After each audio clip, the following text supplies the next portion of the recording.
Hello అందరికీ welcome to me Lakshmi's ముచ్చట్లు. జాబిల్లిపై శాశ్వత నిర్మాణాలకు బ్యాక్టీరియాతో ఇటుకల తయారీ. మీకు తెలుసా ఇది? ఐఐఎస్సి పరిశోధకుల కీలక ఆవిష్కరణ. విషయంలోకి వెళ్తే చంద్రునిపై శాశ్వత నిర్మాణాలు చేపట్టే దిశగా జరుగుతున్న పరిశోధనలో కీలక ముందడుగు పడింది. జాబిల్లి ఉపరితలంపై భవనాలు నిర్మించేందుకు ఇటుకలను ఉపయోగిస్తే అవి అక్కడ తీవ్రమైన వేడి, చలి కారణంగా బిటలు వారే ప్రమాదం ఉంది. బెంగళూరులోని ఇండియన్ ఇన్స్టిట్యూషన్ ఆఫ్ సైన్స్ పరిశోధకులు ఈ సమస్యకు పరిష్కారం కనుగొన్నారు. ఇటుకల్లో పగుళ్లు నివారించేందుకు బ్యాక్టీరియాని ఉపయోగించే పద్ధతిని అభివృద్ధి చేశారు. ఈ మేరకు శాస్త్రవేత్తలు తమ పరిశోధన ఫలితాలను ఫ్రాంటియర్స్ ఇన్ స్పేస్ టెక్నాలజీస్ అనే జర్నల్లో ప్రచురించారు. చంద్రునిపై వాతావరణం కఠినంగా ఉంటుంది. అక్కడ ఉష్ణోగ్రత ఒక్క రోజులోనే 121 డిగ్రీస్ సెల్సియస్ దాకా పెరిగి -133 డిగ్రీస్ సెల్సియస్ వరకు కూడా పడిపోతూ ఉంటుంది. అంతేకాక తీక్షణమైన సౌరపవనాలు, తోకచుక్కలు కూడా అక్కడ నిత్యకృత్యాలే.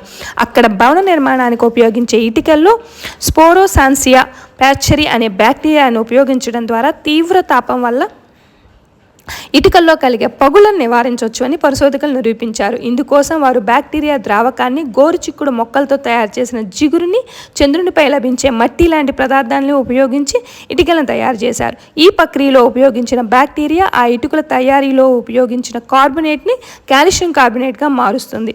ఇది గోరుచిక్కుడు జిగురుతో కలగలిసి 100 నుంచి 175 డిగ్రీ సెల్సియస్ వరకు నిలదొక్కునే దృఢత్వాన్ని ఇటుకలకు అందజేస్తుందని శాస్త్రవేత్తలు చెప్తున్నారు. వామ్మో, ఏం టెక్నాలజీయో కదా. అంటే ఫ్యూచర్లో మనం చంద్రుడి మీద కూడా భవనాలను చూడబోతున్నాం అన్నమాట. వామ్మో, నిజంగా మామూలు టాలెంట్ కాదు. మనిషి తలుచుకుంటే ఏదైనా సాధించగలడు అనటానికి నిదర్శనం ఇదే. ఇది మనం చూడకపోయినా మన ఫ్యూచర్ తరాలు ఖచ్చితంగా చూస్తే ఎత్తాయి కదా ఈ భవన నిర్మాణాలని. హరహర మహాదేవ.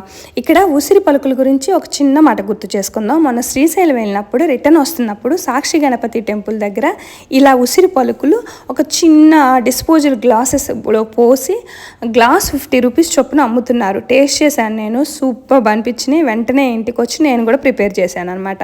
అయితే ఇవి ఒకరోజు మాత్రమే ఎండినవి. వీటిని సంవత్సరం పొడుగుతా తీసుకోవాలి అంటే చక్కగా ఇంకొక 4-5 రోజులు ఎండకు చూపించాలన్నమాట. డైజెషన్కి చాలా మంచిది. చూడండి, ఇవి పూర్తిగా ఎండిపోయినాయి అనమాట. ఇవి ఎన్ని రోజులైనా నిల్వ ఉంటాయి. ఇక ఈ పూల మొక్కను చూడండి, చక్కగా నేను బేబీ రోజెస్ అనమాట, పింక్ కలర్లో గుత్తులుగా పోస్తాయి. పూజ కోసమని తీసుకొచ్చిన నాటాను. నర్సరీ నుంచి 200 రూపీస్ ఏమో ఛార్జ్ చేశారు ఈ మొక్కకి. ఇట్లా చక్కగా గుత్తులుగా పోస్తాయి. మనం పూపించిన పూలు పూజకు యూజ్ చేస్తుంటే భలే ఉంటుంది కదా. Har Har Mahadev. Thanks for watching.